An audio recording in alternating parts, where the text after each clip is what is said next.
Okay, rep. Oh, okay. Well, I don't know personally. I know.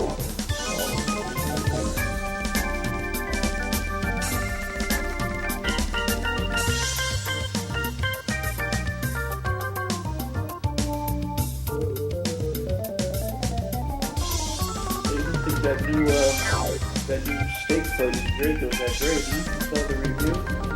So-so? Here? Did you like it? Yeah, it's a tiny place. I went there one time with Ricardo. Yeah, okay. Probably bigger than others, yeah.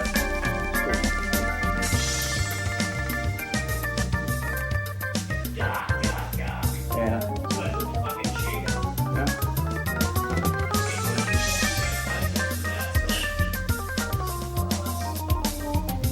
It was pretty good though? No. Right.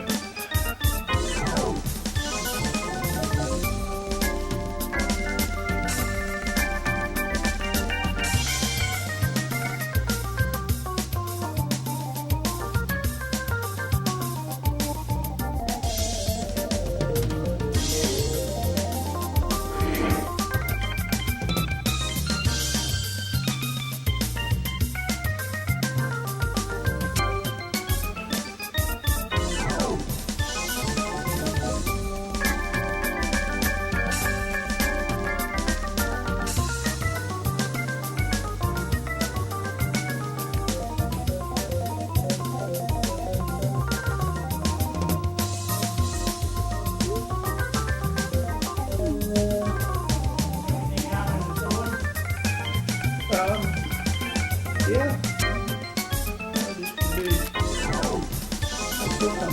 Sometimes on the weekends I'll do DoorDash in the Lowell area, set up on Bridge Street across from McDonough's where TD Bank used to be. I don't know what they're going to do with that property. That's going to be a tough sell.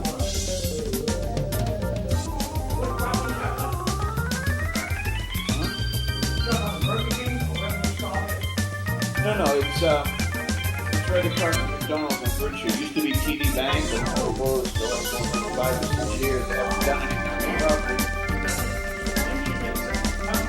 Oh, there's a Wendy's on the corner of Bridge and Arlington, right? And then if you turn on to Bridge Street.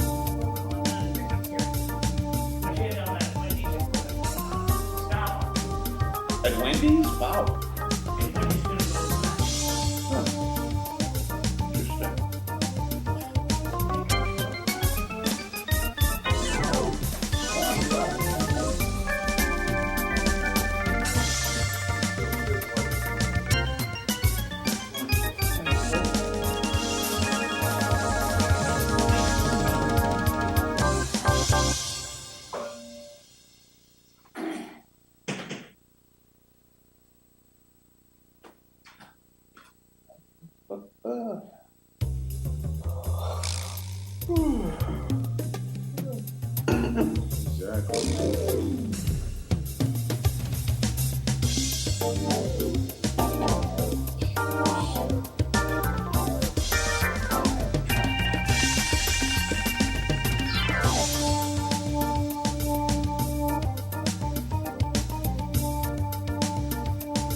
Did you go for one email yesterday? Early on? Didn't I send you a second one? No, I just got the one you sent really early. So you didn't give him one? Yeah. Check later at night. Pretty much early. Pretty much. Yeah.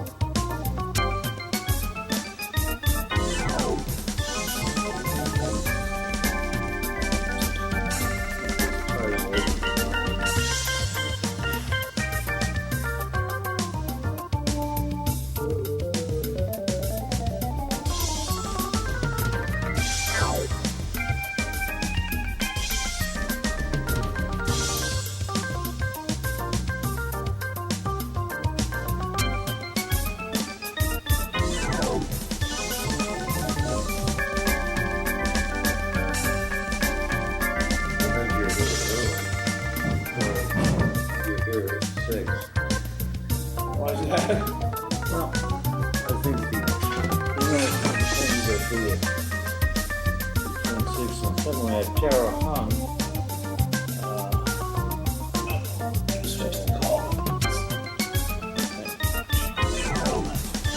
Tara Hung At 7, right? good. That's Oh, yeah. another issue.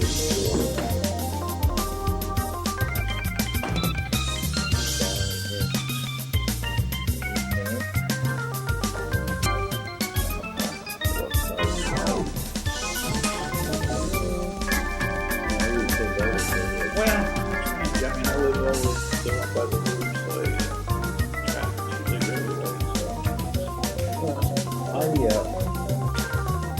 I thought about that exact point.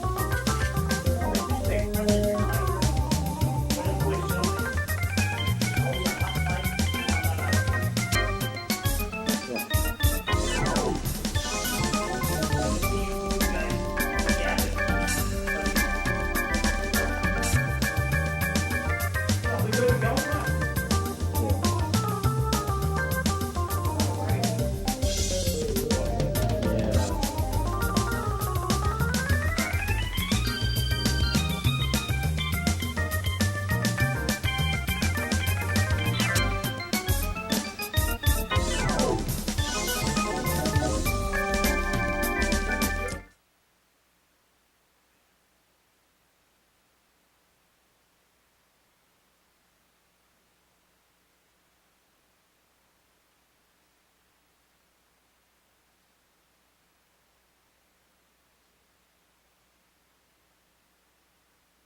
available to you to try and win a war, so. Yeah.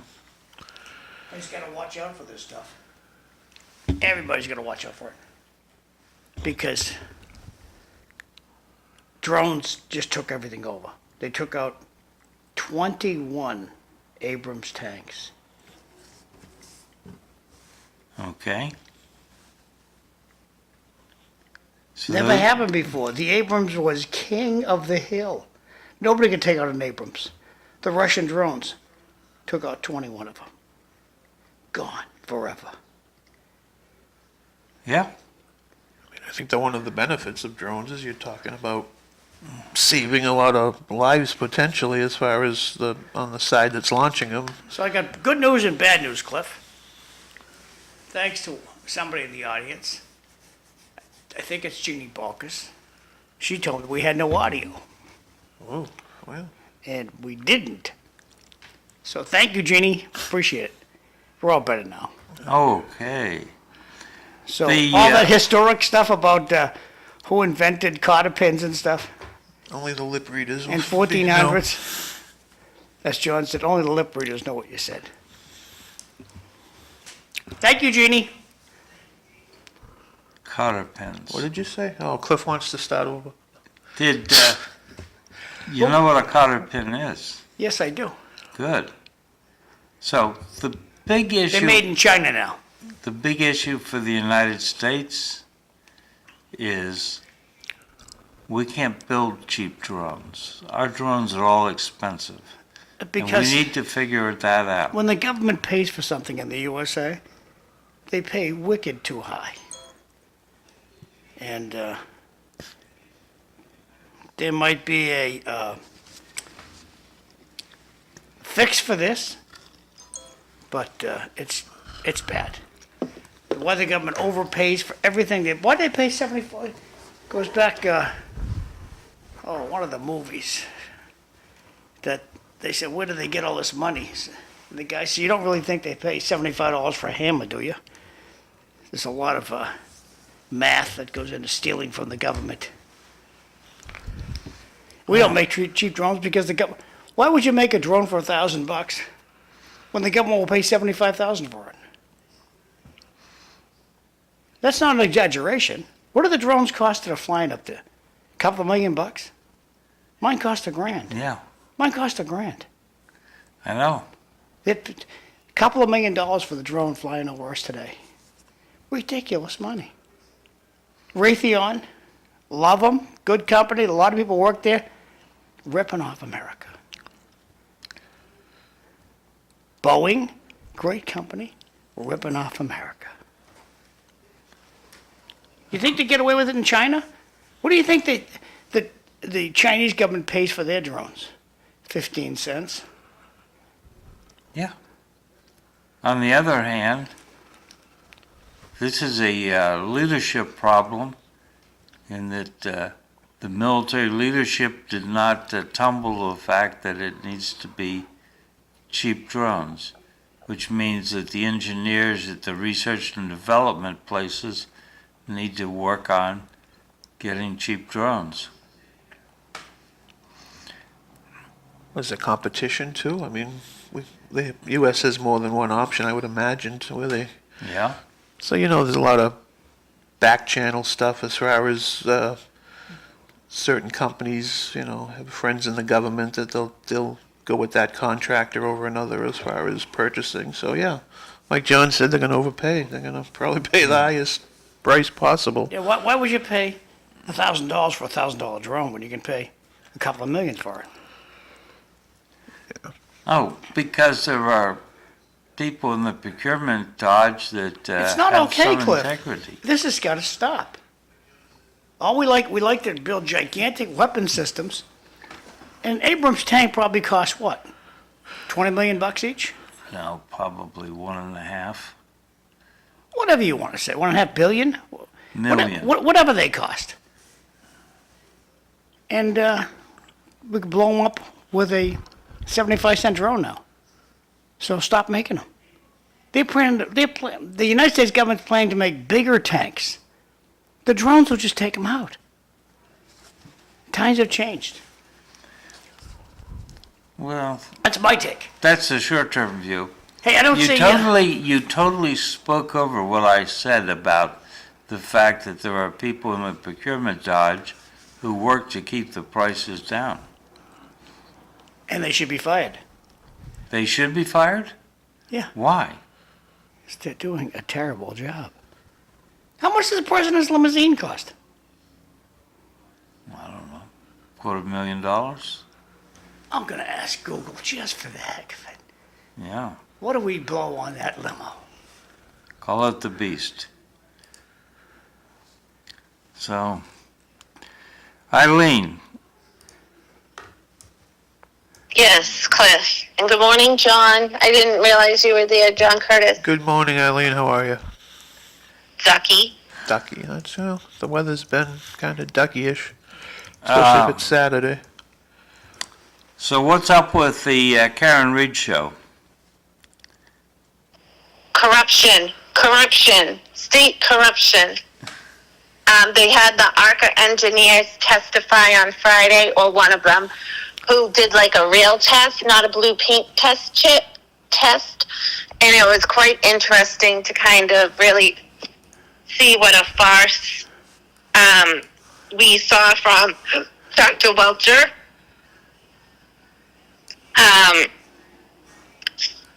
And the defense thinks they're wrapping up this week also. So hopefully they'll wrap up midweek, and hopefully we'll have a verdict by the end of the week. So the president's limo cost $1.5 million each. It's actually less than I thought it would be. Yeah, it's cheaper than I thought. Yeah. I thought it'd be a zero, Yeah. $10 million a piece. Yeah. So you're optimistic Karen Reed will receive justice and be found innocent? Well, all I can say is I hope so. Everything I've heard, that the jury is always more interested in what the defense is saying than the prosecution. But you can't really trust the judge in this case or the special prosecutor, Hank Brennan.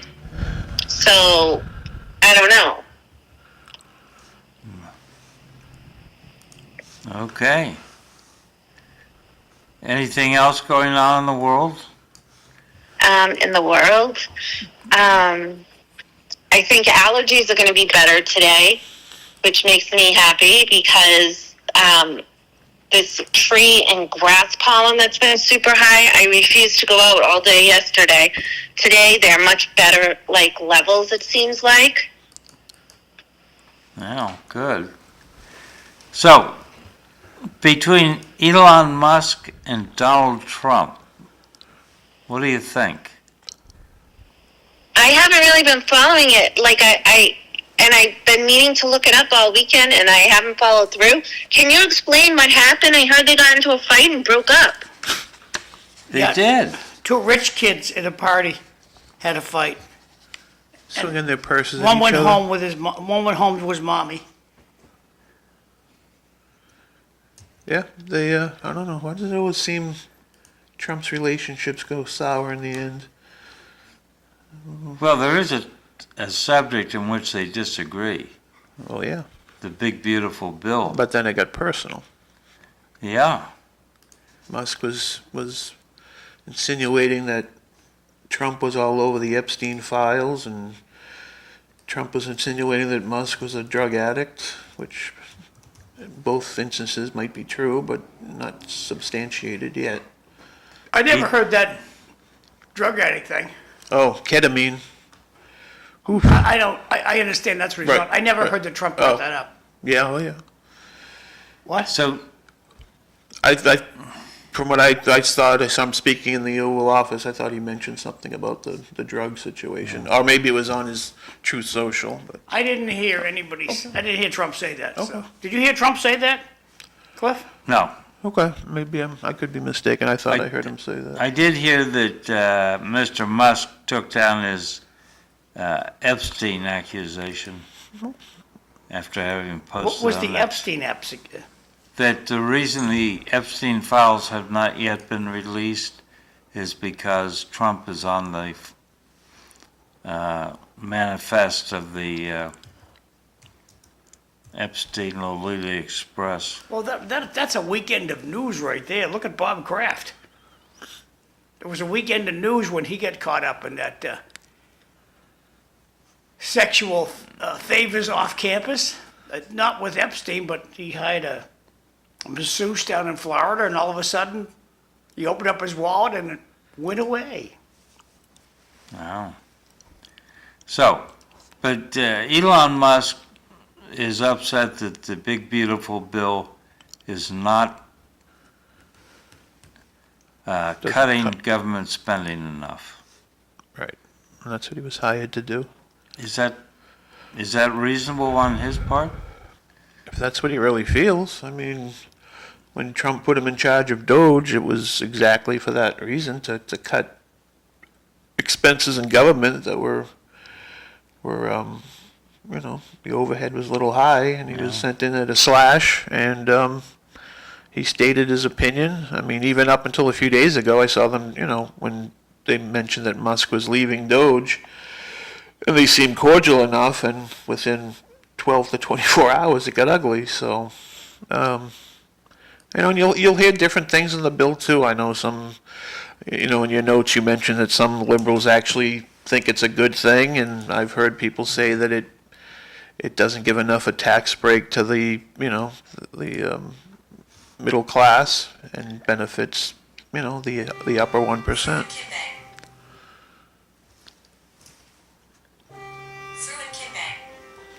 You can keep going. Okay. So Hey, Fru, how are you?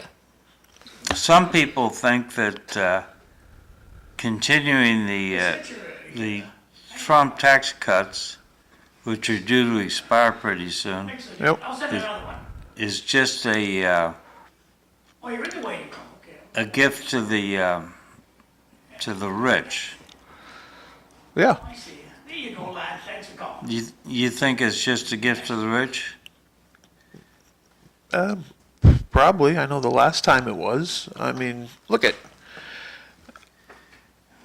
you threw a few crumbs to the middle class, sure, but when you break it down, it just seems like they're, and look at the rich. People complain about the rich not paying their fair share. Of course they do. I mean, just on taxes alone, if you make a certain amount of money in this country that's extraordinarily high, you're going to pay through the nose with taxes, unless you find loopholes and other things that rich people have found a way to do. But who can blame them?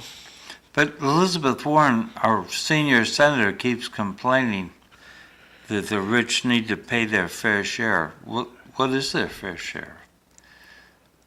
Exactly. It's determined on what people think someone's fair share is.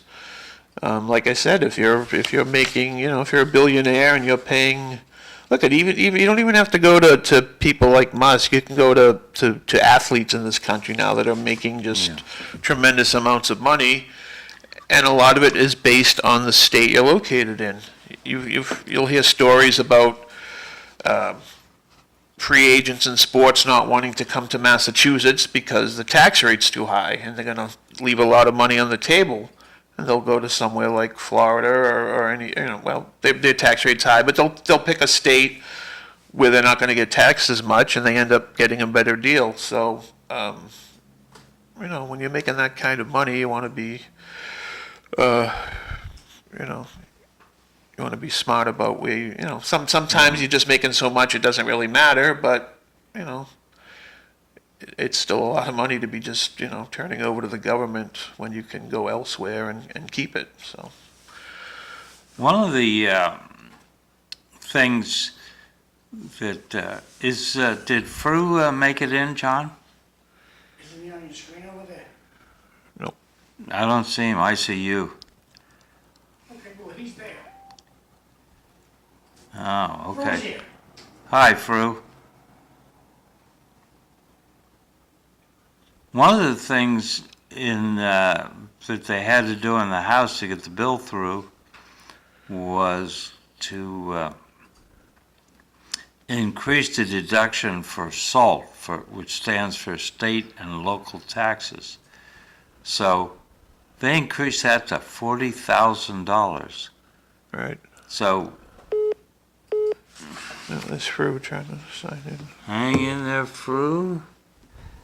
Hold and accept. Hi, Fru. Thank you. I don't have audio. All right. Okay, so we should all be there.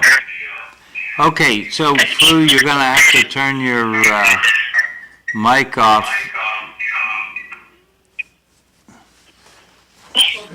All right.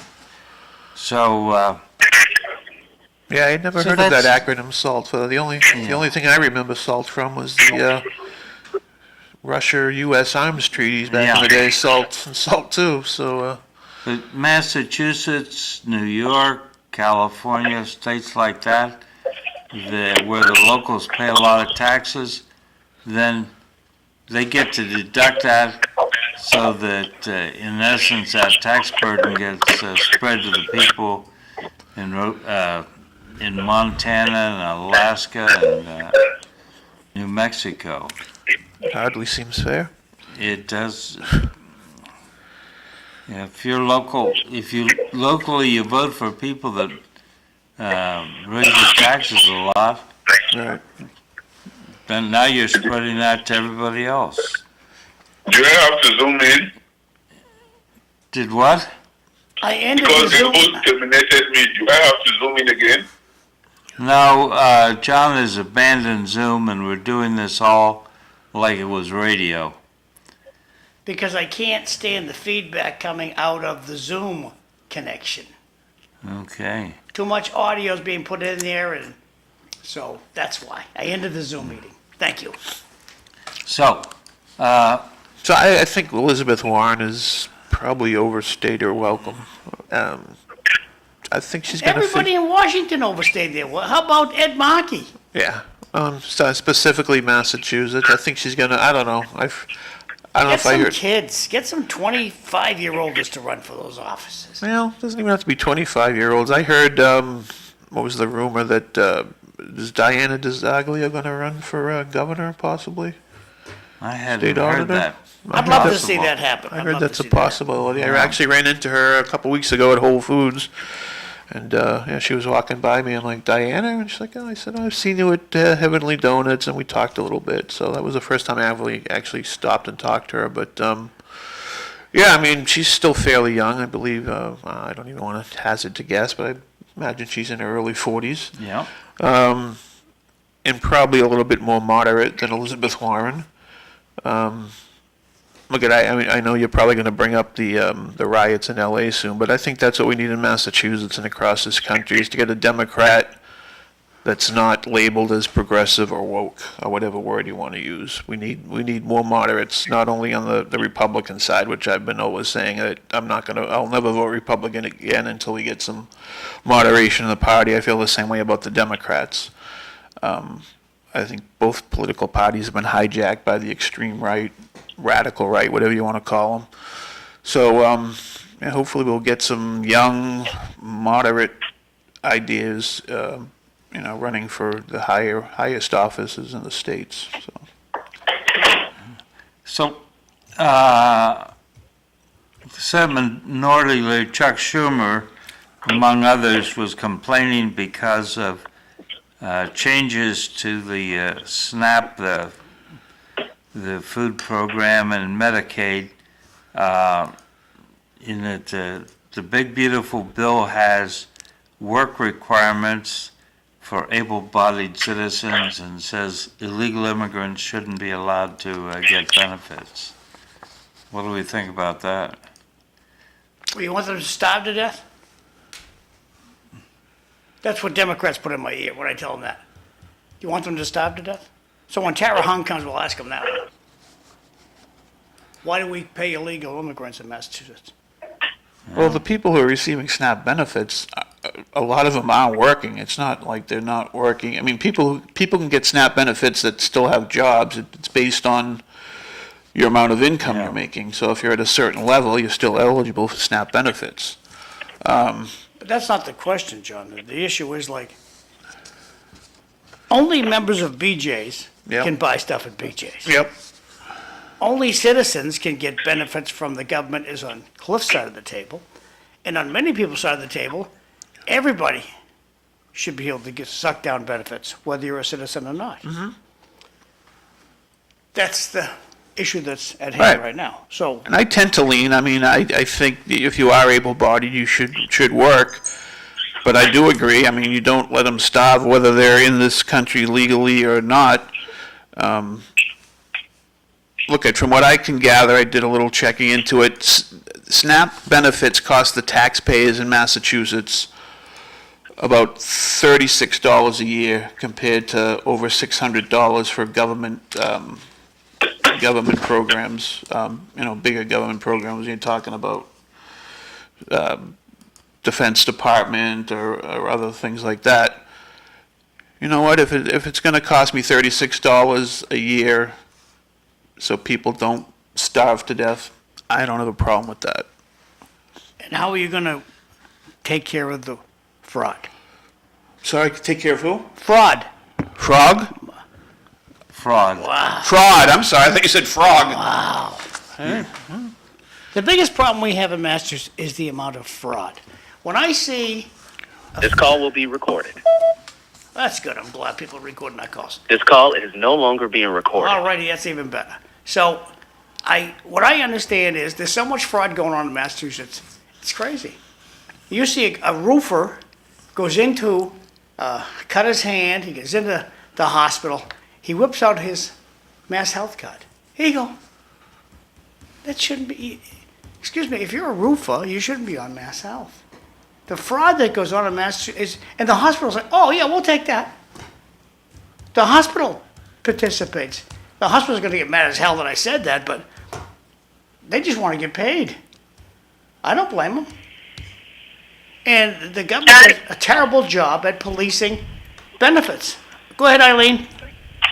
Oh, I was just going to say, I don't know if you've seen it, but if you were to go on to Diana DiZoglio's website as a state auditor, she has a list of all the departments in Massachusetts, from Mass Health to SNAP, all of those entities that, and the total amount of fraud in just Massachusetts for each one. I was going through it last week, actually. It was pretty interesting. Well, when you look at, when they get arrested up in Nashua and Manchester, the homeless people up there, they're walking around with benefit cards that were issued in Massachusetts under a Massachusetts location.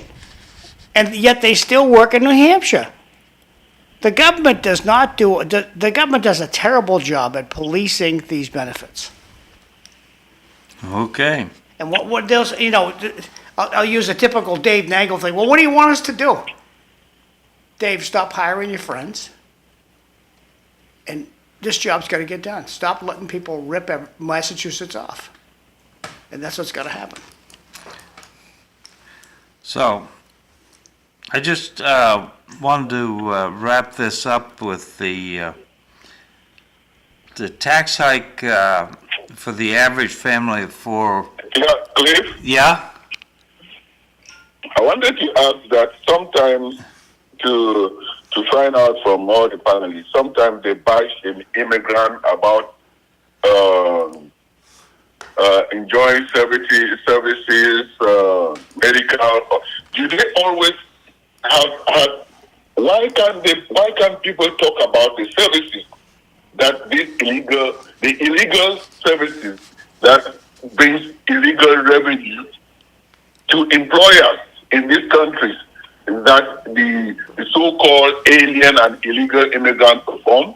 The economy runs on them. Go to nursing homes, go to remote areas in this country. Some of the most despicable jobs are done by these so-called illegal aliens that the people who are bashing them open opportunities, open doors for them to come and fuel the underground economy. Why are we so hypocritical? Yeah, I take your point, and John's going to read something, and I appreciate John putting up that picture of the F4. The extreme left, all right, are dangerous for this country and others. That's from DW. And there's the plane Cliff's talking about on top of Fru. Oh, Fru too, yeah. That's why Fru's up there. That's my best picture of Fru. That's Fru, and I got my best picture of Eileen right here. And But she doesn't have an airplane. yes, she does. It's outside. Oh.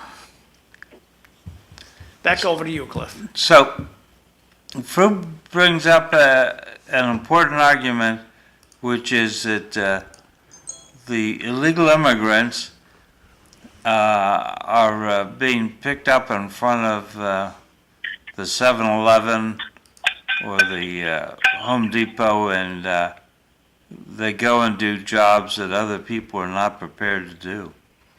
So, to what extent can we afford to have these people leave the country? What's the impact on the economy? I've not seen a study of that. Have you, John? Not even go to private homes in the suburbs. These very people who come on TV and bash them. Go to their private homes. They are the nannies. They are the ones taking care of their sick, the elderly. Go to nursing homes. But it's just so hypocritical. I was listening something from a former Chinese premier who was contradicting the differences between the American system and the Chinese. That with the Chinese, it starts with the family, the extended family, the clan, and the government. And also saying that with Americans, that Americans left Europe, mostly the whites, in pursuit of religious freedom. But they did not teach that religion in churches. But China is 1,000 years, or 4,000 or 5,000 years old. They have gone through turbulence and through everything, and they can resist. Yeah, And then, So, hello? well, Fru, immigrants are doing a lot of important work. So my wife's in a rehab hospital, and a large number of the workers are immigrants. I've met a nurse from Uganda, someone from Rhodesia, someone from Haiti, but they're all U.S. citizens, registered to vote. So immigrants are doing important work in the United States. There's no doubt about that. Well, the question comes up I'm from not the. talking about those who are. We are talking for illegal or so-called aliens that are fueling the illegal economy, and they are being bashed, but they are sucking a lot out of them. That the media do not focus on their contribution, economic contribution to sustaining the economy. Yep. The question for the audience, how are illegals treated in other industrialized countries? Every country does it different. As soon as, if you enter England legally, it's stamped on your passport when you come in. Welcome to England, we have no benefits for you ever. Stamped right on your passport. But those who get here illegally, I don't know how they're treated in merry old England. They're not, no country is good at kicking them out. Not that I've been able to establish. John, do you know anybody that's been able to kick people out easily? No, I think it's, once they're in, it's tough to kick them out. But I think it's interesting. I hear a lot of people on Facebook and other social media talking about, well, why don't we do this because this country does it this way, or this country does it this way, and they're a lot harsher in their means. We're America, dude. It's why we're different from other countries. Sometimes we don't do it the right way, but Okay, we'll make you king of America. yeah. And you can argue there'll never be a king, blah, blah, blah. Just turn the page. Yeah. How do you fix the homeless? No, not the homeless issue. The illegal immigrants, or whatever you want to call them. How do you fix it, King? I would put our military at the border. I would vet everyone coming into this country to make sure they're not here as terrorists, because that is still a threat, whether they're coming across from Mexico or north of here or flying in. we're pulling back our military from other countries now, so So you got military at the border. use them yeah, at the okay, border, what else? vet What them. else? Vet them. Now, how are you going to vet somebody who, it's kind of like somebody said, I worked at Payless Shoes. I was the manager for Payless Shoes.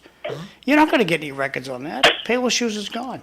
So a person who came from a country, ran away from their country, you're not going to get records on them.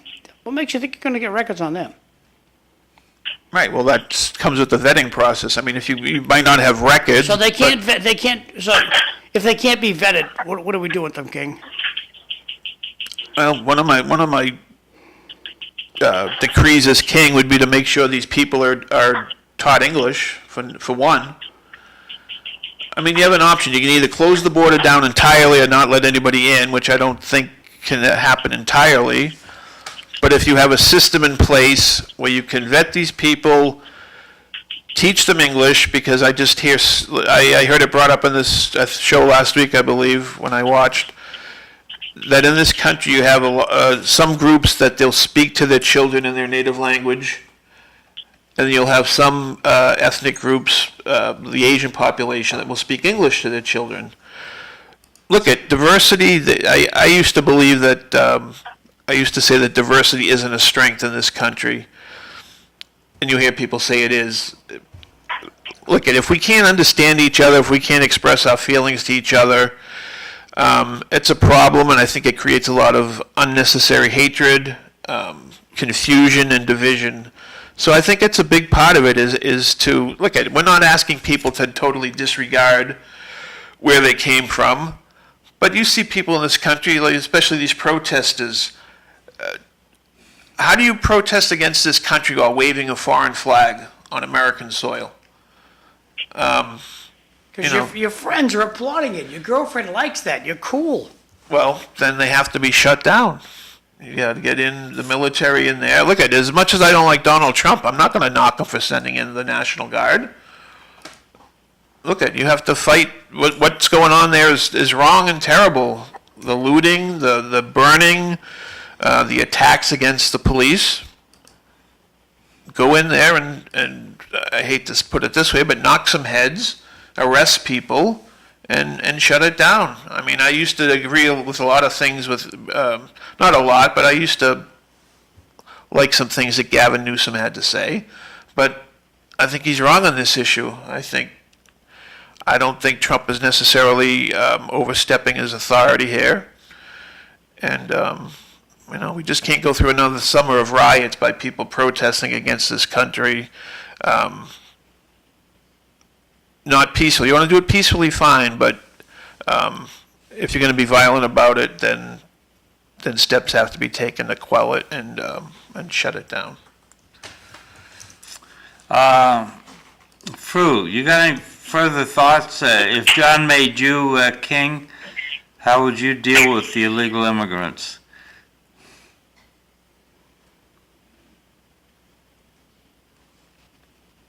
He might have muted his phone. Have I lost you, Fru? Hello? Yeah. We are all immigrants. And some people speak as if they are not immigrants. And some people speak as if some people will say that they protest. And look, they are legal immigrants who have come here and taken nationalization of this country. They love this country. I think I've said that very much. They chose. Someone chose it and forgoes everything to love this country, fight for this country, be in the military, and do everything, and also can also demonstrate because they want this country to be better. There are some people that have never stepped out of this country, and just by virtue of the fact that they are born American, they look at others as if they are less Americans than they. But the others, they give a greater sacrifice for this country because this beloved country accepted them and they chose to be part of this country. And they, like people who are talking, the rich people who are talking, if you go to their golf courses, you go to their businesses, they drive by the underhand of the immigrants. They employ illegal immigrants without papers. But these are the same people who will go on TV and bash them. And that is the hypocrisy that we are talking about. You benefit from the immigrants, but you bash them in public. You go to your farms, you go to your homes, you go to your golf courts, you go everywhere. These are the people that you cover because you are sucking the pain out of them through economic prosperity. People don't talk about that part of the economy. Is that right? That's true. I have not heard a solution, Fru. King Fru, what do you do to fix it? Nothing? I don't think you're Sure. The only way to fix it is bring out into the public so that the people talk about it. Don't hide what is benefiting you and only bring what is not benefiting you to buttress your own system. Fru, I don't hear a solution. I don't hear a solution from you, Fru. A solution is bring it out to the public so that the voters know that you, the Congress people who talk about this, in your homes, these are illegal immigrants that are taking care of your home. In your businesses, we've been they take talking care about of your this stuff. for a But if they generation. are hiding that, the population who vote them do not understand the full picture. Why are they? That's the solution. Don't hide part of the problem. John, I Fru, think since Fru's making a very important Since point. I was 21 years old, I've been helping my immigrant neighbors to stay here. There is a path, and you know the path, that you must take. It's a complex path. It's very old-fashioned. It needs to come up to 2025. But letting the people talk about it is what's been going on my entire lifetime. I'll listen to your response. John, you seem not to be getting what I'm saying. Some of the very people who are bashing the so-called illegal immigrants and aliens, you go into their farms, you go into their private homes, their private businesses, their golf courts. They are hiring and promoting and bringing in these immigrants without papers so that they can work for them, they suck them, they don't pay taxes, they give them below minimum wage, but they don't talk that in public. I remember many years ago, they brought so many South Americans who were working in the golf course and the businesses of those who are elected. They are bashing them in public. Right. I think what Fru's trying to. Fru, I think what you're trying to say, it's a lot of it is the businesses that are hiring the illegal aliens because they're getting cheap labor and they're circumventing the system in that way where they can hire these people to do Let me jobs. just tell you from a business standpoint, okay? I'm just saying that these very people are encouraging illegal immigrants coming in through the back door because they are benefiting. Then they go through the front door and bash them for coming in. You are encouraging someone to come in because you have an illegal job to give him because you are benefiting from that job. John wanted to say something and then I have something to say. As a small business person, you can't hire somebody with a fake social security number. As soon as I say, okay, I got Cliff Krieger, he's our new guy, he's gonna be a pallbearer, part-timer. As soon as the first quarter comes up and I send Cliff's name, address, and social security number, Cliff knows he's not gonna be coming to work anymore because he knows he's false. And the IRS is in touch with me like that. Who's this Cliff Krieger? Doesn't exist in our records. Well, that's why you don't reveal it to the government. Well, you have to. You don't have to. Okay, how do I get around that? Businesses are doing it all over the place. Are you saying that businesses aren't hiring illegal aliens? They just don't report it to the government. The ones who are They pay them under the table. the ones who are deliberately doing it are paying them cash. Right. We don't pay cash. Okay. Everybody gets a check. Right. Once upon a time, back when I was young, we had the Bracero program, which allowed Mexican citizens to come and work in the United States from time to time to provide that kind of work that Fru's talking about, like working in the fields. But we've let that go by the boards.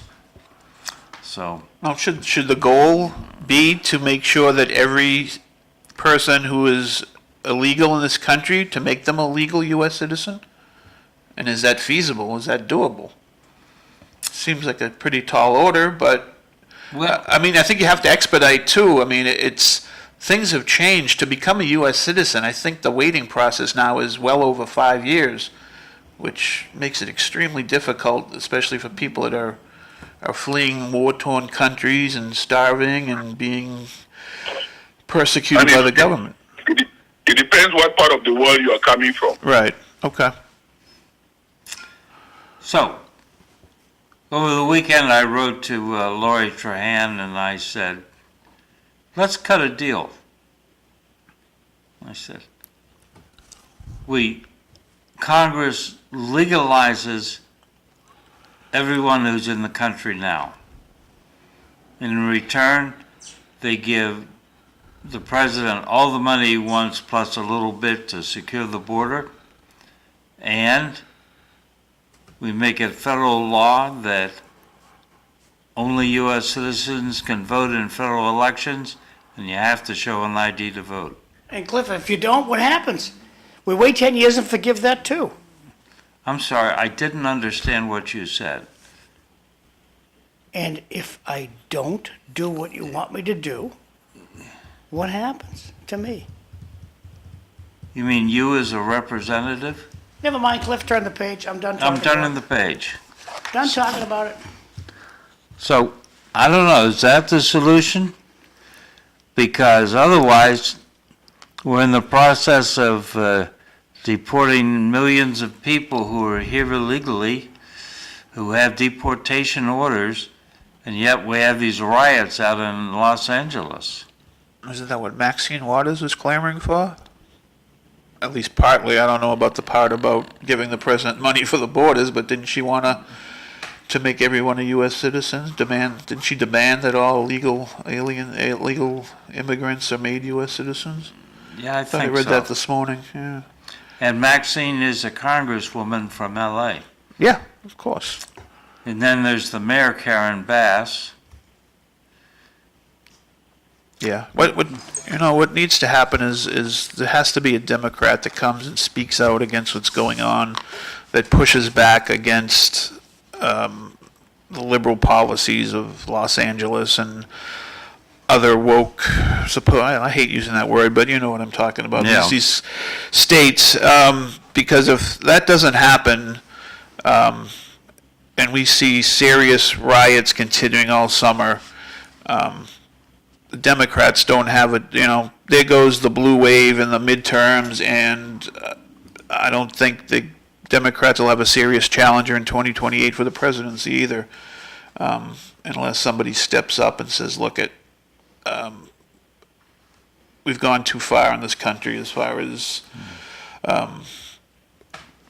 expanding these progressively woke ideas that aren't in, whether they're right or wrong, they're just not in tune with the general public, the main population of this country, and that's not how you win elections, by alienating, over 50% of the country. So, it could be another decade of Republican dominance in Congress and the White House, unless the Democrats wake up. So the riots out in out in L.A. Okay, go ahead, John. Read it.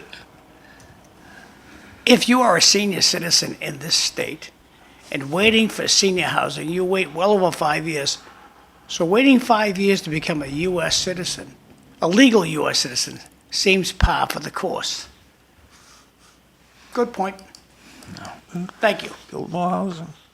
So, are the riots out in L.A., are they really about deportations, or are they really about riots? Well, it got reported yesterday. There's a whole series of channels that you can find up in the 4,000 range. If you have Comcast, I think it's I'll get the number before the show's over. But I was watching live California broadcast from NBC and Fox yesterday. And at one point, they come out and said that most of these people are professional protesters, and it was pre-organized. Both NBC and Fox reported that. That's what Data Republican says. She says a number of NGOs have been implicated in this. What's Foremost an NGO, please? non-governmental organization, Oh, which is an organization financed by like the the Rotary taxpayers. Club, like the Rotary Club? Lions No, Club? not like the Rotary Club. Yeah, isn't the Rotary Club one of those? No. Oh, it's a government organization? The Rotary How Club? much money does the Rotary Club get from the government? I don't know. Zip. Okay. So a non-government agency gets money from the government? Yeah. So we're funding this? Yes. I didn't hear that. Interesting. All right, so Coalition for Human Immigration Rights gets about 95% of its money from the government, most of it from the state government in California. They printed signs and also signs by the Party for Socialism and Liberation. So, I mean, these signs are all pre-printed. If this wasn't, if this was spontaneous, what are the chances they got all these signs printed up and professionally done and out to the people right away at the very beginning? So, I mean, Glenn Reynolds says the issue isn't the issue is the revolution.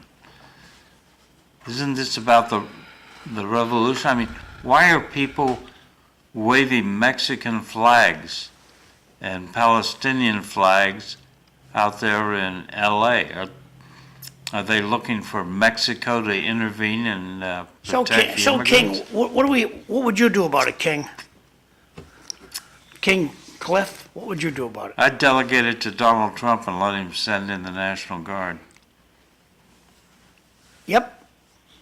Arrest them all. Arrest them all today. Over to you, John. No, I don't have a problem with that either. I mean, as some of Trump's policies across the country, as far as, arresting students, going after them, with ICE agents, is it exacerbating the problem?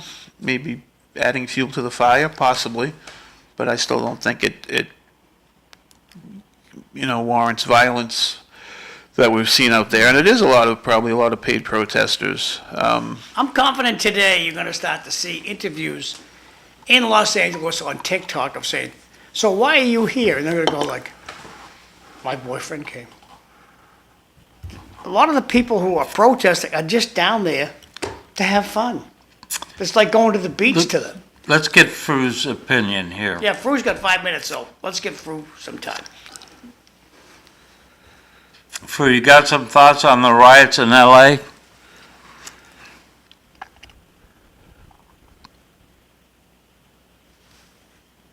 we lose him? Well, Cliff,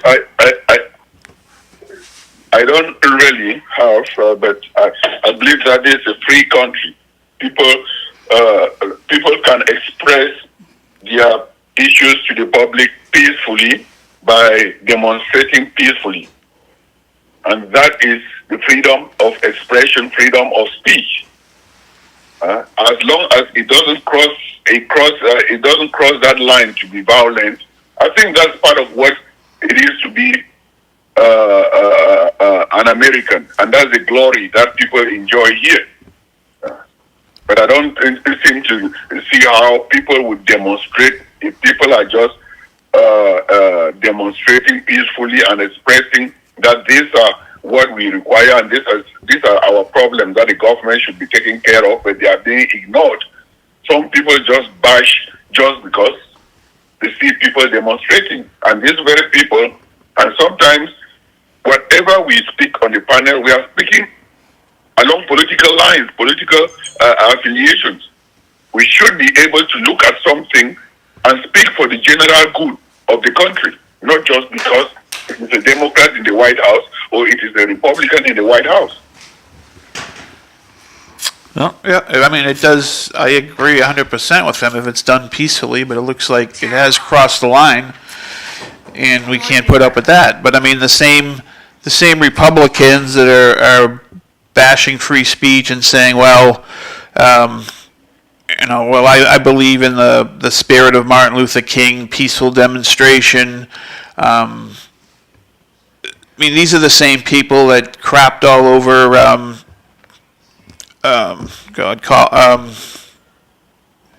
the 49ers quarterback that took the knee, Colin Kaepernick, thank you. Because he took a knee, which is about as peaceful thing as you can do. And they called him all sorts of names, and he was blackballed out of football, and So yeah, if the Bill of Rights, it gives us the freedom to assemble and peacefully protest, but when you start burning buildings and throwing rocks, then it's time. But I mean, I wouldn't trust Donald Trump, with anything. So I don't know. I totally agree with what you are saying.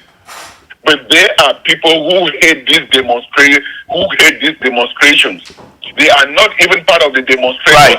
But they are young provocateurs who come in to create these scenarios to give the media this kind of thing. We don't think about that because someone would not really want to advocate for his interest to be taken care of and also instigating violence. That is where we totally ignore it. And those who are promoting this on the ground are the ones who have the media to come and use this to advance their own theories and their own ideologies. Yeah, I think you're right. I think we're going to wrap this up, and Fru, I hope you have a good week, and we will see you on Monday. Thank you. Fair and balanced. Thank you. Live show. Okie doke. Thanks for going to break.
Good morning, everyone. Welcome to City Life Show. I'm Cliff Krieger, your host, joined by telephone my co-host Eileen Delrossi. John Curtis has been with us since 6. John's from Methuen, used to be from Lowell, ran for Lowell School Committee at one point. Early 90s when I was very, very conservative, almost ultra conservative. People might say, what happened to me? So Certainly gone by the wayside. And we have as our guest for this hour Tara Hung, who's the state rep for the 18th Middlesex.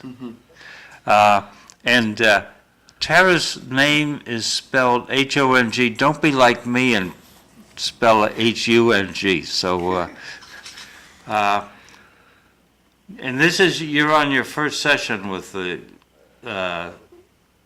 State House, right? Correct. Yes, it's my first session. It's my 6th month into this role. And you're a graduate of UMass Lowell? I graduated Mass Lowell in 2022. Okay, and what'd you get your degree in? Political science. Political science. So since you couldn't get a job, you had to run for state Well, rep. I did have a job. After college, I worked for a nonprofit for a little bit here and there for focus on civic education and on the groundwork and bring resource to people. I decided to run for office because I believe that I can bring new idea to the table, especially running against the incumbent that was in this role before this.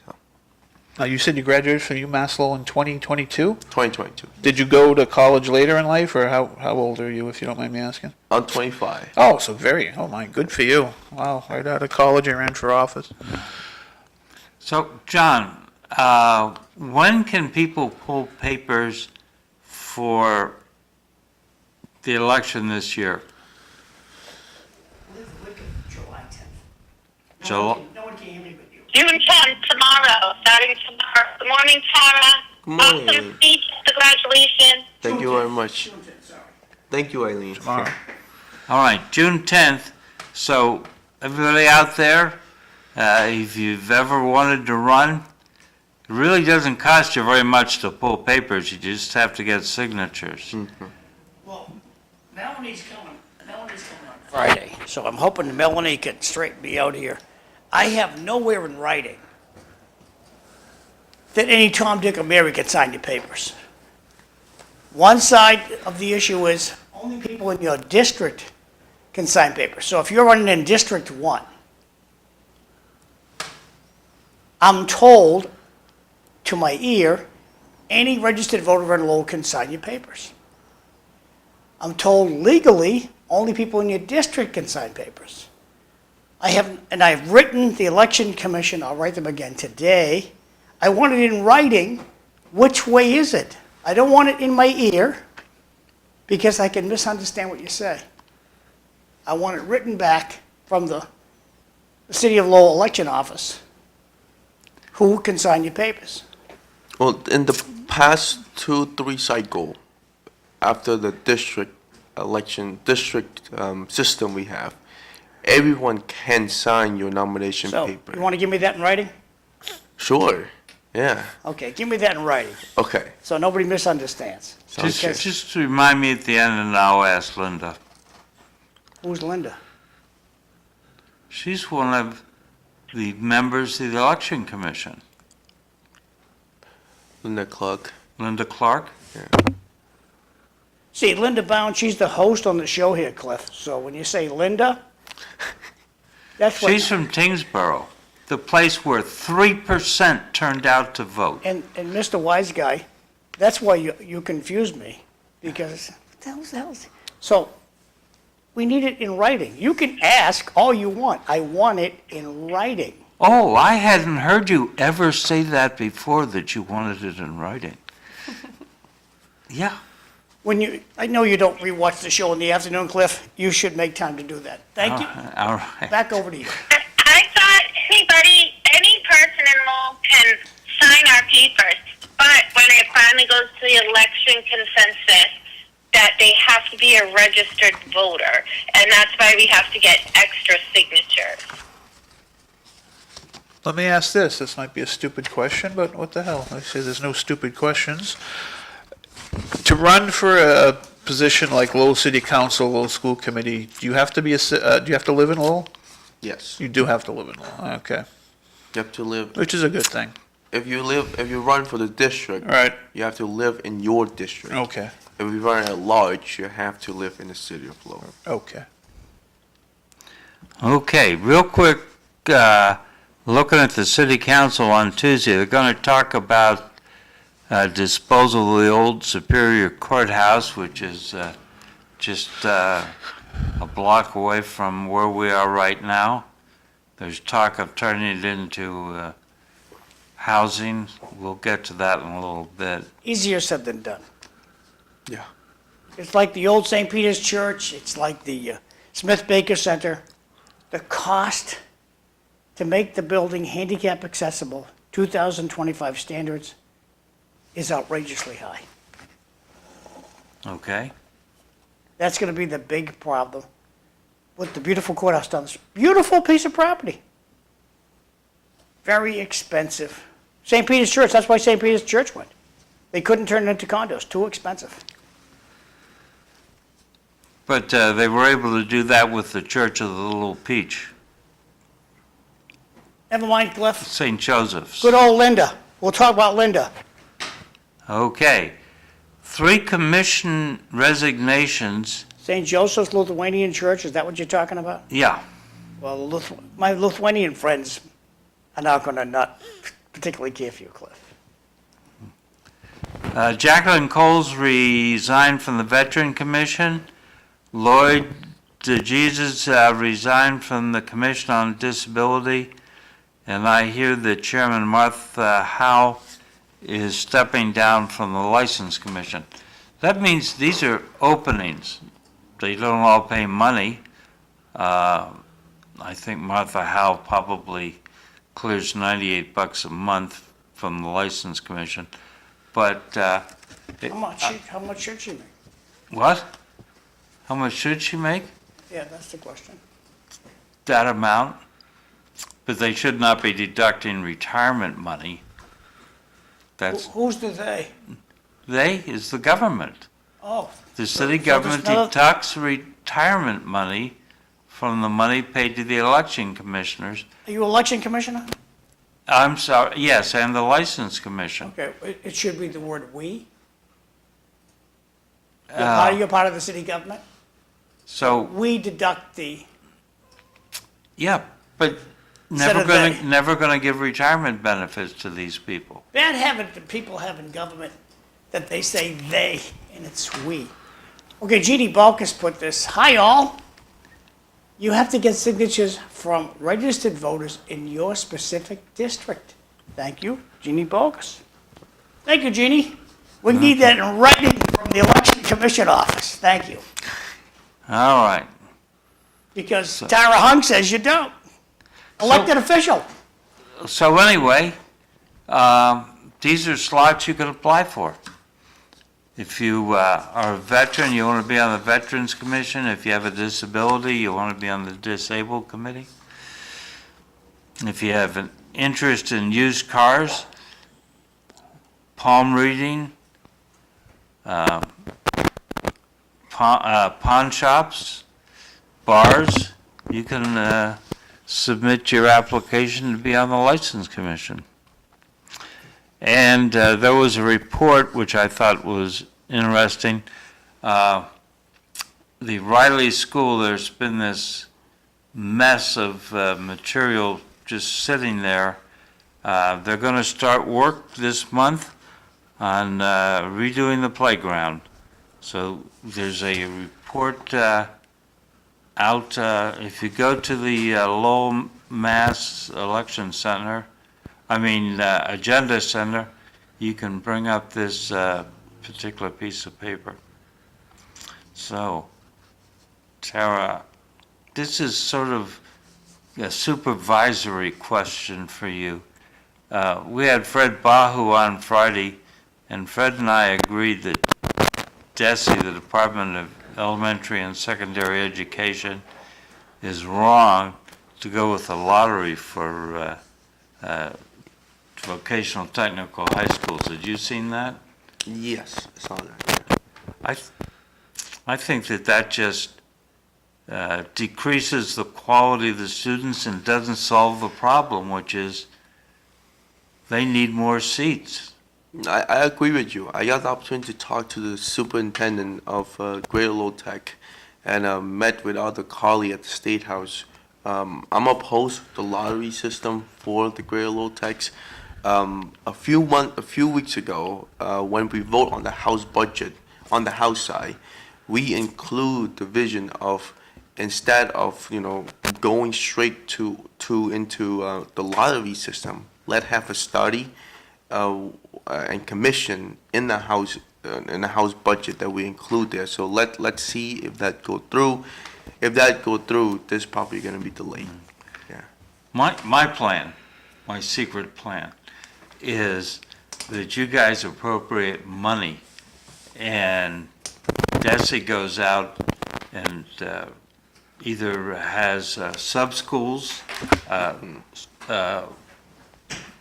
satellite schools, or they redistrict, and instead of building a brand new school for hundreds of millions of dollars, that, for instance, they buy a motel, they buy a used office building, they buy some property that's already built, they go out and they bring teachers in from retirement by offering them bonuses, and we start a half a dozen new technical high schools in the fall.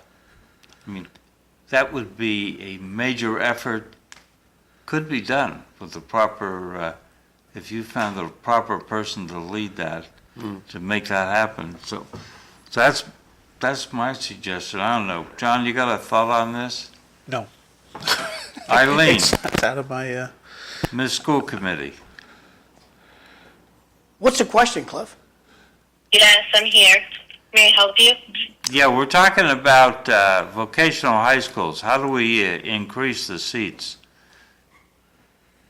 I mean, like you guys are just saying, the lottery system's not helping that because it's sometimes the one thing any middle school teacher has to save a kid and be like, hey, listen, you want to, say grade a little motive, being able to because your behavior and absences need to stay up and look at stuff. And I think we need schools to have that accountability, or students too, because when you look at and why it's so important for Lowell public schools and Lowell high schools to adopt more of the localized model too, because there are consequences if they Ain't working. Tell her to school stop. is a joke. Tell her to stop. Can't hear her no more. Move on. You're coming across garbled. So, move on, Cliff. Maybe because I have my earbud in. that's I don't better. care. It's got to stop. Continue, Cliff. Yeah. Is that better? We're not doing sound tests. Please continue. So Cliff, Yeah. as someone who isn't up to date on what you're talking about, there's actually a lottery system to determine who gets into the vocational school? There will be, not for this year, but for next year. Now, doesn't that mean there's pretty much a basic lack of space? Yes. And has there been talk about building a second vocational school? And is that feasible? Okay, I'm going to go to break for 1 second. We'll be right back. Thanks.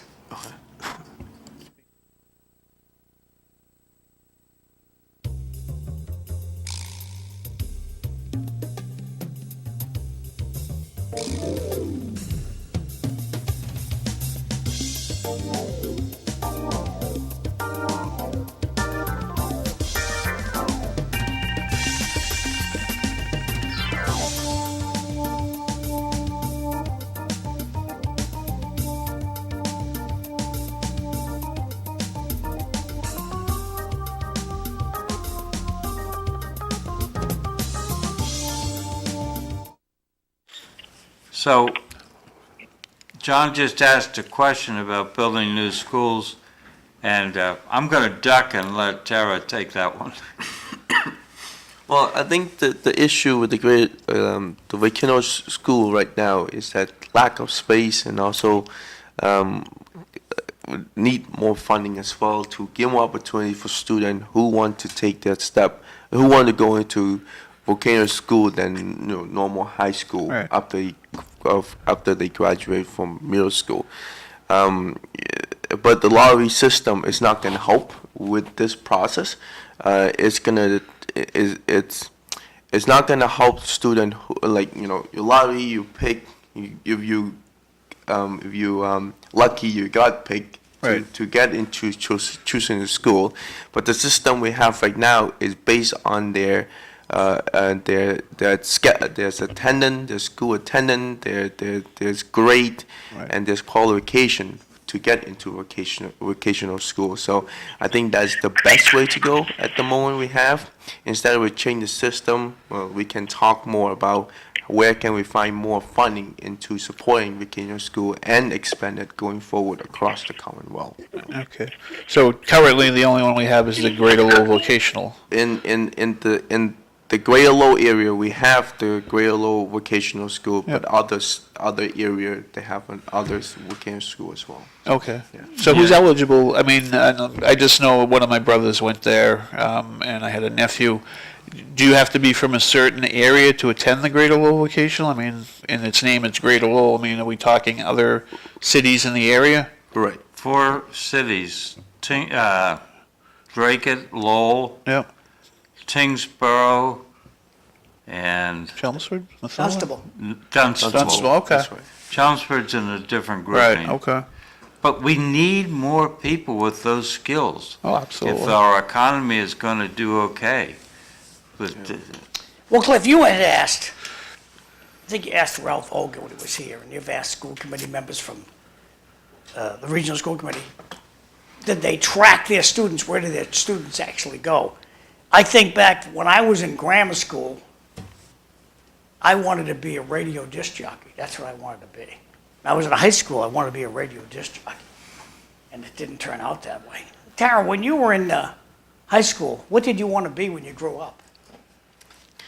Interesting. In high school, I did RTC program, Air Force RTC program in high school. I was originally planning to serve in the United States Air Force, but my English back then wasn't good, so I couldn't pass the test.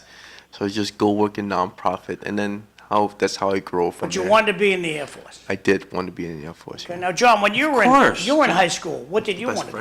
French. I wanted to be a journalist, a sports writer.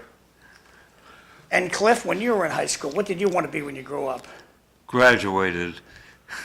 I knew I I shouldn't have asked you. I had no idea what I wanted to be. And Luckily, I did get But to I do some. went to a service academy and I applied to so Coast it'd be Guard. interesting to ask Lee Gitchie when he comes in, where do the graduates go? Because my favorite story to talk about the Voc is a very good friend of mine. She's since gone on to heaven. Her grandson graduated, was going through the Voc to be an electrician. He wanted to own his own company, blah, blah, blah, blah. So he graduates, and for graduation, she bought him a brand spanking new electric truck. They had these little compartments in it, completely outfitted with electrical gear, and she spent a fortune on it, put him in business, and he went out of business in 2 years because he didn't understand business. He didn't, look, you just can't sell things for what you bought them for. You have to make a profit on everything. And if you don't, you're going to go out of business. But so I started to tell Lee Gitchie that, because he's a school committee member at Voc, that we need to teach these kids small business finance. And so and I keep asking him every single time he comes, how are we doing on teaching kids about small business finance? So there are a lot of parts you have to understand if you're going to go into business, that it's not as easy as we make it look. Back over to you guys. When I went to take a tour early this year after I got elected of the Greater Lowell Tech, one thing I like about the school and really great opportunity for students is that they offer a co-op program, internship or just paid job And I think that's their senior year. That's when they have those opportunities to actually go work at company, either plumbing or electrician. They go work in the company, they get paid, they gain experience, and after they graduate, the company most of the time will take them under their wing I got to you, work with I them. got you, but at Yeah. what point do you learn business finance? Oh, that's a good question. I do not know. Because I think, I think that with DESI, and I know that Massachusetts funds DESI, DESI says you can't teach wealth. Don't teach wealth, don't teach personal finance, don't teach any of that stuff. You'll teach what we tell you. And me, if I were you, I would be looking to defund DESI, because as soon as you say, I'm going to put something out there to defund DESI, all of a sudden they'll call you and say, how can we help you? Tara, we want to stay here. What? We need to teach every kiddo, every year, personal finance. Because you know what? If you have a lot of money, most of your problems go away. If you don't have a lot of money, you're going to have problems your whole life. So we need to teach these kiddos personal finance. And in 20 years, Massachusetts will be magnificent. But first, we have to teach the kids personal finance. I fully support you on that. So Okay. defund DESI, and they'll call you. Well, let's not defund DESI. Let's put that program in. No, they're not going to listen to you. Don't tell us how to run our business. That's what they tell you. So, one of my hobby horses is housing. And we talked about it earlier about turning the Old Superior Court into housing. And we have this MBTA housing, there's about a half a dozen towns resisting, including Dracut and I think Tewksbury. But they just lost in court. They were saying it was an unfunded mandate, and so they lost in the lower court. I don't know if they're going to appeal to the Supreme Judicial Court.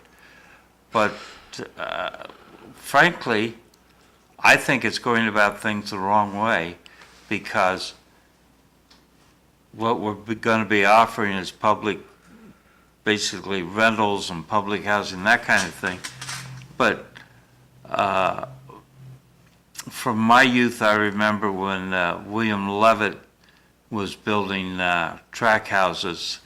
William Levitt got some sort of a acknowledgement when Trump gave his graduation speech at West Point. William Levitt built a big complex in Long Island and built one in Bucks County, Pennsylvania, one in New Jersey, for about 100,000 people. Cheap, cookie cutter, no frills houses, all looked alike. They had 4 different fronts and 5 different paint jobs, and the streets were all curved so that things looked a little different. But basically, cheap houses, inexpensive houses. And I think that the Commonwealth needs to find a big tract of land, in my mind, like Devon's used to be, and help contractors by putting in infrastructure such as high-speed highway and high-speed rail, real high-speed rail. Like in into California? Boston. No. Like in China or Japan, something that'll hit 120 miles an hour somewhere along the route. We have no high-speed rail in the U.S. But because that goes to intergenerational wealth. About every 4 years, the Boston Globe talks about intergenerational wealth, how black families have only about a couple of $100 that will be passed from parents to children, whereas Caucasians have thousands of dollars. I don't know where Asian Americans fall. I would think that they're doing a good job on intergenerational wealth. Houses are a way of conveying intergenerational wealth. My parents who'd been renters, they bought a house for $10,500 in Levittown, and that eventually was divided amongst myself and my two brothers, and I paid off my house that way. So I think we're going at this the wrong way. I think the governor doesn't have the clue bag here. So I'm over to you to see if you have any thought on this. I would say that I'm new to this, but I see that the MBTA Act it's a way to find more opportunity to build more housing across the Commonwealth. There are definitely some good, some bad into it. I know I got to talk to a resident from Drake, not in my district, a few days ago, who don't support MBTA Act in Drake, and they voted down. They point out a lot of good point of how it's not gonna benefit the town and so on. So I think there's room to be improved, but also the only way to work on to fix and address the housing crisis, we got to be a little bit bold in addressing it. I don't have a lot of knowledge in behind of the MBTA Act or what's going on right now, but I have to take a look and more deeper to have a deep more understanding about it. Yeah. So Cliff, when you bring up the disparity between generational wealth between black families and Caucasian families, I know it's decades ago, but you think, what was the term they used, redlining, had anything to do with the disparity, and do you think that's still happening today at all? Absolutely. Right. I am opposed to reparations for slavery. I agree. But if you said to me reparations for redlining, Sure. I'd be open to discussing that. Right, because it was a real thing. This was the government suppressing a part of the population wrongly. Right. Redlining meant that you couldn't get a loan if you were black in certain parts of a city or town. Right. Mm-hmm. And on the other hand, if you could pass, you could get a loan. Sure. Because one of our neighbors in Levittown was passing and no one knew he was black until his mother came for a visit. Right. Right. Sometimes. And the Levittown did not sell to blacks. It was wrong. Just flat wrong. Right. So there I am adding to the budget deficits for the Commonwealth of Massachusetts. But, yeah, I think you were spot on about redlining being the big issue. Right. We have hurt generations that way, and it just piles up. Someone asked me about the General Court is considering erasing religious exemptions for vaccinations. Do you know about that? I know there's a bill on it. That's all I know.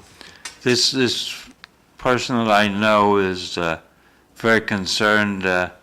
Their son does not, because of claiming a religious exemption, does not get vaccinations, and she's worried that he'll be dismissed from school because of that. Are we talking about the basic vaccinations that most children get? Measles, polio, rubella, all that, or just like COVID? I think things like COVID. Okay. Because of the composition of COVID. All right. Do you have a position on this yet? Have you looked into it? I have not. I just heard about it last week. Oh. Yeah. I'm against it. I'm against it. I don't think you should be hiding behind your religion to not. Well, that's why I lean into as well in reading through the bill. Just heard about the bill itself. I think religion. If you have to take the vaccine to protect yourself and other, that that should be it. The science says so. Why there's no need to take the opportunity to hide behind the religion or what you do and where you come from protect you from that. So I don't know if that makes sense. Yeah, I mean, I think if you want to withdraw your kid from school and homeschool them, fine, but, But I think can there should be a test for that. a test for what? Homeschooling. Huh? The homeschooler should have to pass a test. Oh, yeah. I know of homeschoolers that don't get homeschooled. Watch TV, honey. Mama's busy. Watch TV, honey. Mama's busy. Watch YouTube today, honey. Don't Mama's they busy. get tested? Tell me more, Cliff. I know I've got 4 grandchildren that have been homeschooled, are being homeschooled, and they take tests at the end of every semester. One of them is now in his 2nd year at university, so he did okay. now, I know before you enter grammar school, you need to present the vaccine for the different, the measles, chicken pox, and like that. I mean, it was only 4 years ago, but what was the prerequisite for COVID with kids? I mean, I know they shut down the schools and they had remote learning, but for the children to go back to schools, they didn't have to show proof of a COVID shot, did they? As far as I know, they didn't. No, we only had COVID cards. Even the students? Even as teachers, we weren't. As a teacher, I did get the COVID shot because I thought I would need that to go back to work. But even when we went back to work, nobody asked about COVID verification. Right. And for my son, I refused to give him a vaccination I didn't know about. For me, I figured my body was corrupt enough I could handle it. Right. Yes, I don't think. Can we talk about science and COVID in the same sentence? I think you can. But I mean, science is changing. Science doesn't always get it right, but I think it's the ability to know that it's a changing. Yeah. And my son was even sick like 2 weeks ago, and I brought him to the doctor, and my son said, "Could it be COVID?"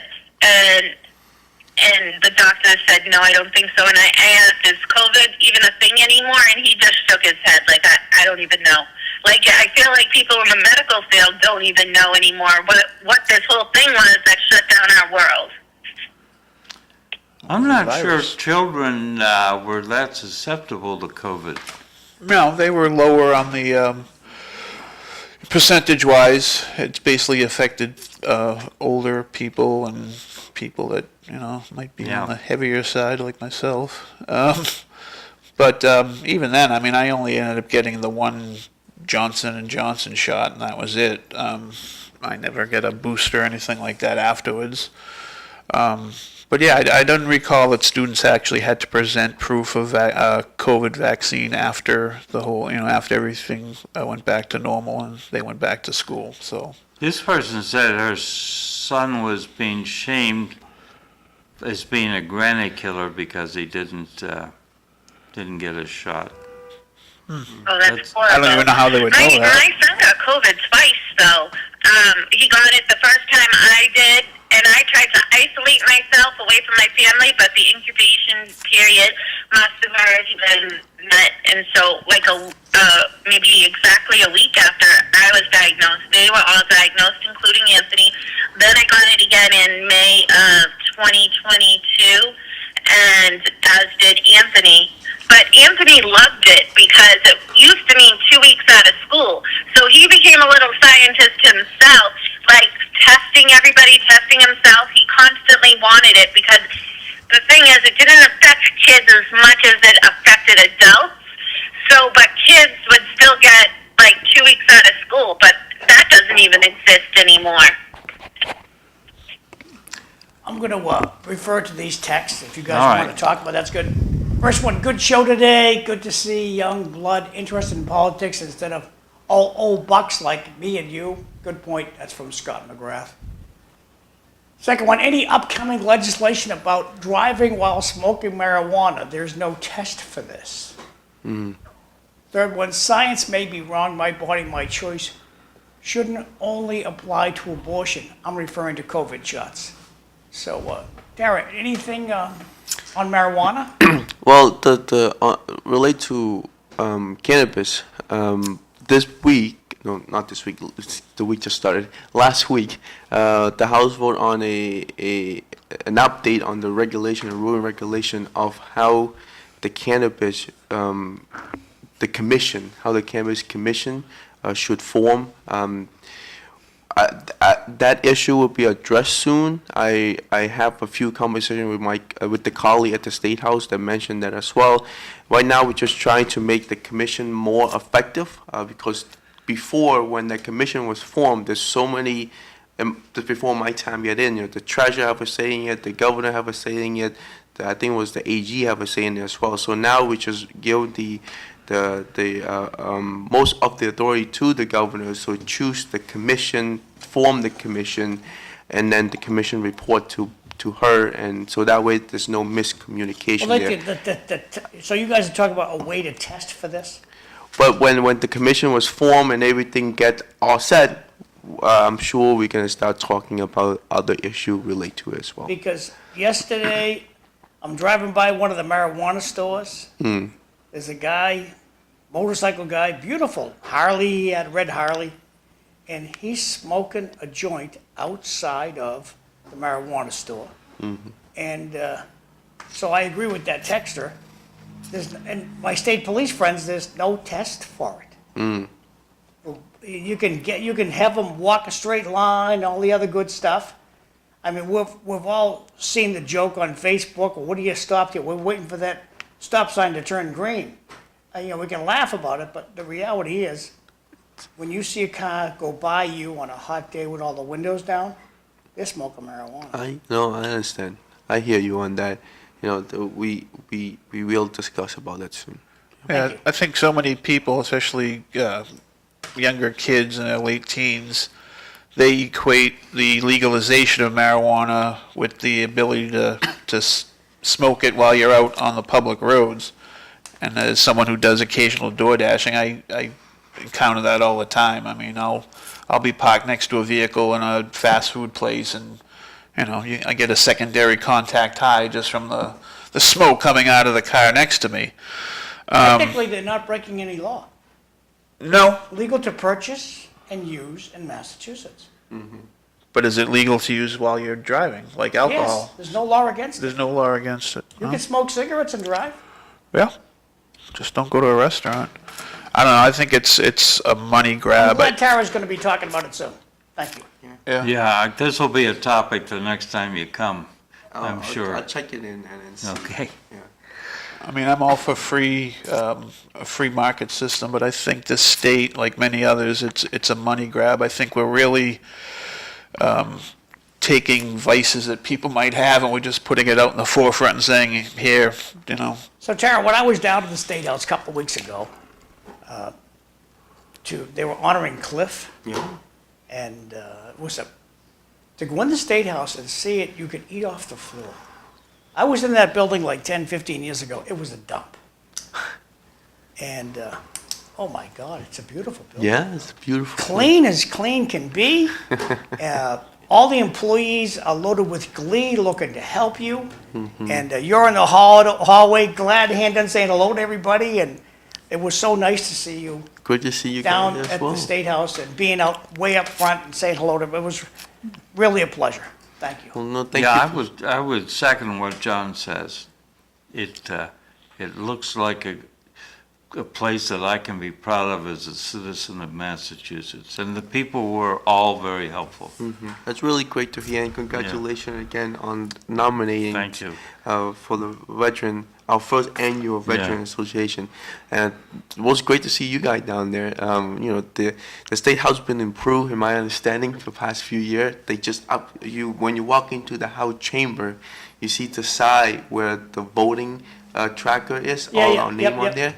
that just updated last session to be digital. So, it's in the process to make it nicer and welcoming to the resident of Massachusetts. Tara, when I was there 15, there were cobwebs all over the place. It was just terrible, but that's all magnificent. So Yeah. whatever you're doing down there, baby, you keep it up. You're doing a good job. Yeah, thank you. So, the majority of us citizens voted to let the auditor audit the general court. So, the general court seems to be opposing the view of the citizens here. Is the auditor ever going to get to audit the general court?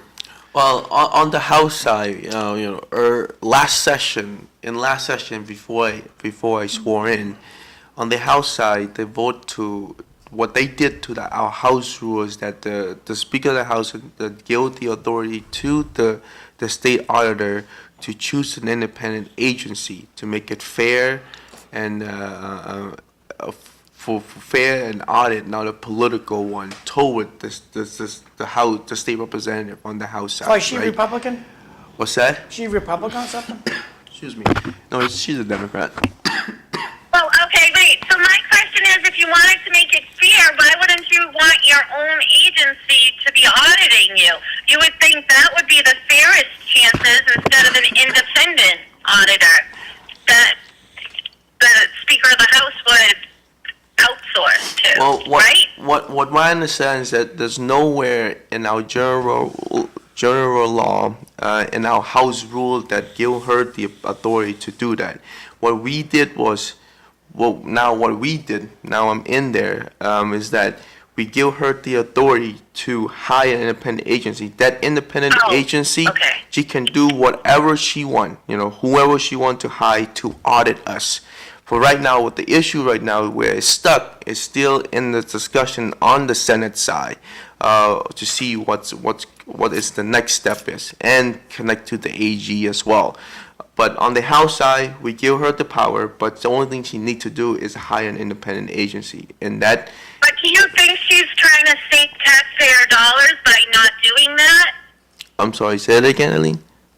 Do you think she's trying to save taxpayer dollars by not going outside and hiring an independent contractor?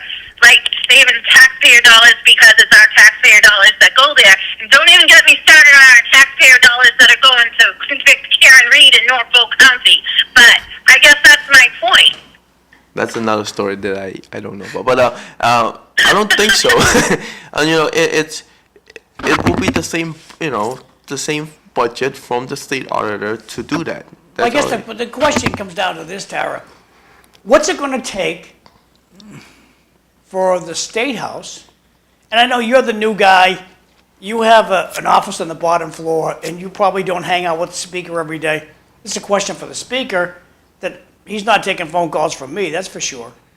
What's it going to take for you to allow this to be audited? There's so much government waste in Massachusetts that it's pathetic.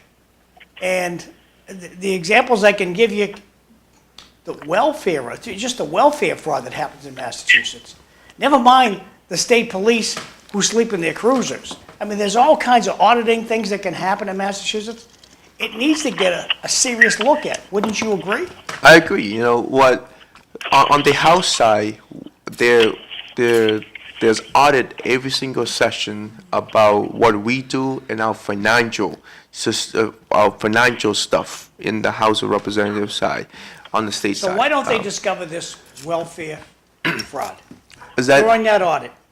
welfare fraud? Is that under who? What department? The EBT cards, I believe, come from the state. Come from the state. So that I think they do. Now, Corey Belanger, City Councilor Corey Belanger, Yep. he's the expert. So I'd have to tap him on the shoulder. But as far as I know, Cliff has a point. Yeah, I think Tara's made a point that, and I know what the solution is, that the holdup is in the Senate and Senate President, is her name Spilka? Spook. Yep. Yeah. And She is the one who is holding up this audit that we voted for, and I think the answer is that people need to ask their state senator what the story is, and maybe, John, you need to run for state senator. Thought about it. We did our we did our part to make it Yeah. fair and proceed with the voter. And we don't want this audit to be a political one and that attack every single one that she disliked. We are making it to a fair and justice one. That's why we require to hire an independent agency.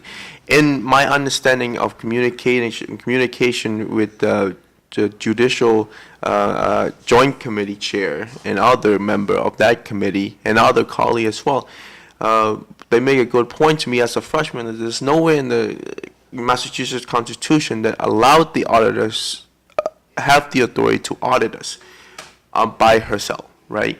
We are not a department body, the state legislature. We are elected by the people, and we are a branch of government that's supposed to be check the balance of, we keep track and keep track of the responsibility of the executive branch, and you know, and then there's a check and balance coming in with the three branch we have here in the state of Massachusetts.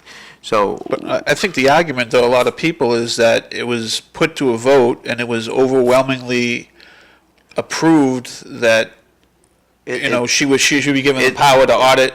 It put to a vote every process that put into Right. a vote to put on the ballot. It have not required a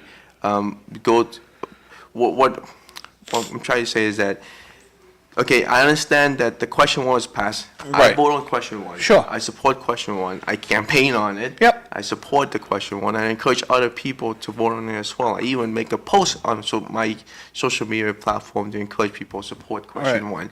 But every question that put on the ballot, the state ballot, ask for their support, there is no, that does not require to check in if it's constitutional or it's unconstitutional or not until it passed. Right, it's written in the rules. Correct. Right. So what right now, if the process going forward with the senator, on the Senate side, the AG have to come in as well to define if this is constitutional or unconstitutional. That, the House, we did our part, but now it's all the branch of the government that's. Well, I seeing hear to this. the Attorney General is dragging her feet.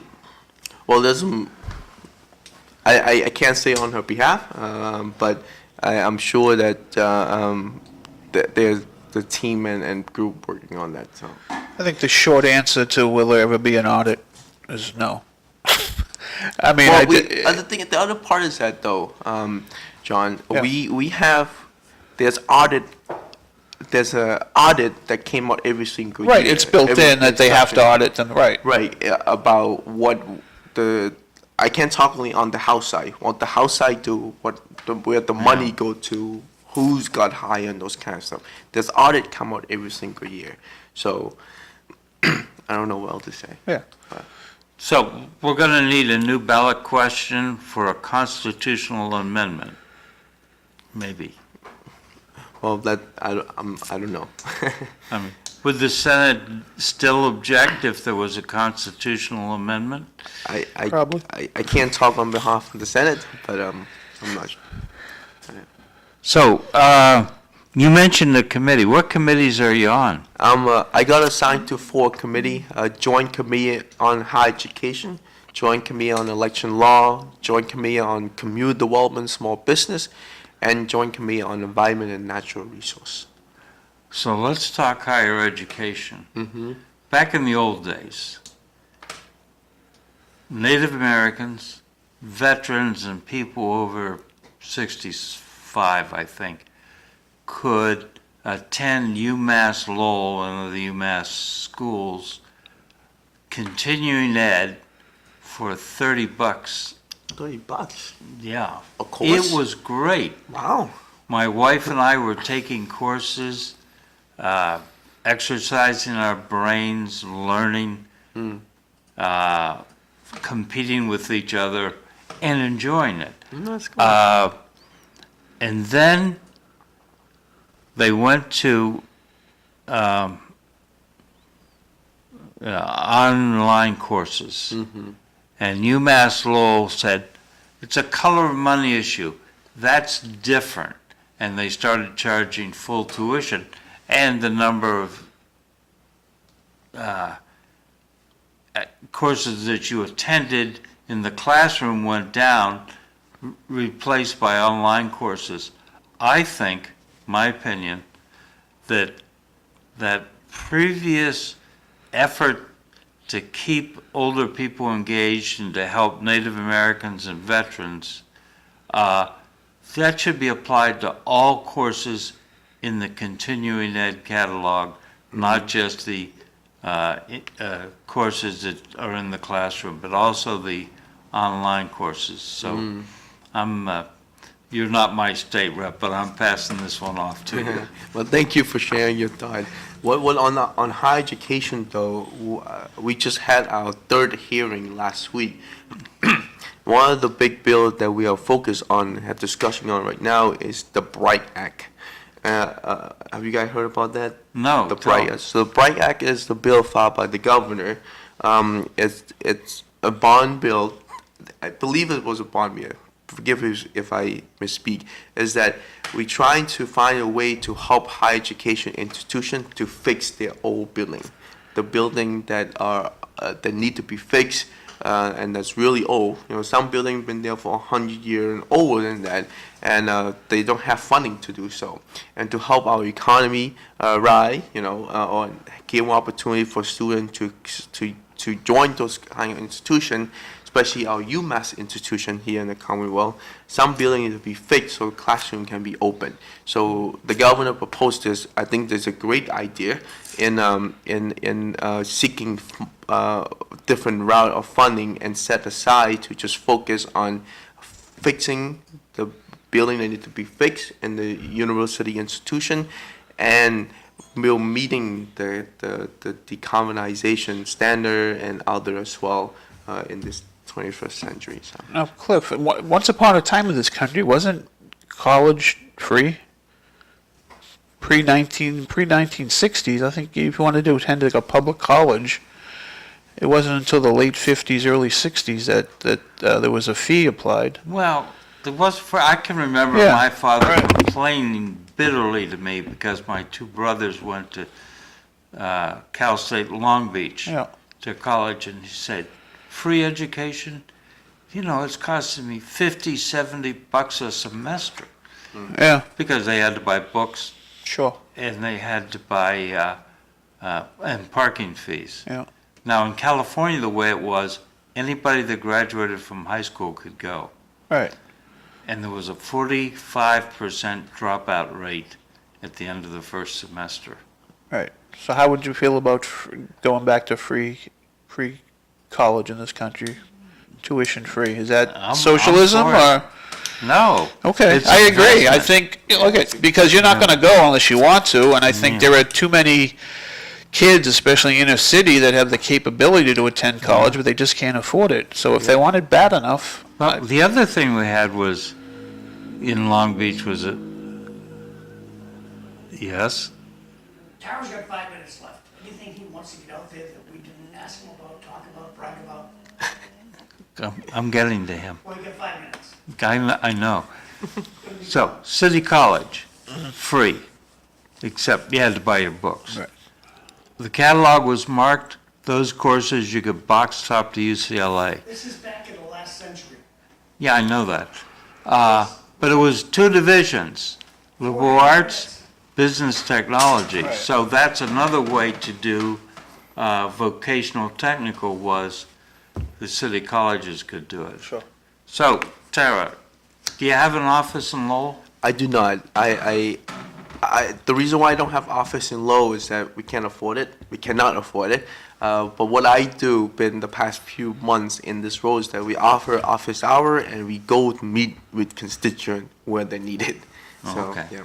In England, the expression is holding surgery. the member of parliament goes out and holds surgery in the community. The people come in. So, do you have any? We're gonna have Bob Hogan, Francisco Maldonado's coming in, Lee Gitchy's coming in.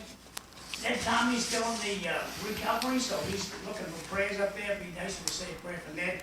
Tom Bomo's off tomorrow, and young Drew Choi's coming. No, we can finally pull papers to run for local office in Lowell. I met Tom Bomo's brother yesterday at Coles. Over to you. Wrap it up. Well, thank you. Well, thank you again for the opportunity to be here today, this morning, to join your show. I think it was like second time I've seen that a lot. First time you had no internet. Yeah, first time no internet. So, but I just want to continue put this message out to people in my community, in my district, is that the 18 Middlesex district, which is Highland Acre neighborhood, is that if you need any support or need any help from the state side, feel free to reach out to my office at any time. We actually respond. We're pretty accessible and actually do the work for the 18 Middlesex district. This past 6 months, we've been offered office hour. My cell phone is out there, which is 978-421-5079. Feel free to reach out to me directly if you have any question about the community or you feel like anything I can help bring a resource back to the 18 Middlesex district. Give us that number again. It's 978-421-5079. Okay. Eileen, are you still there? You got a last thought? Ooh. Yeah, I'm still here. Just my regular thoughts. Free Karen Reed. Okay. Eileen Delrossi in the 2025 November election for school committee. When's your party?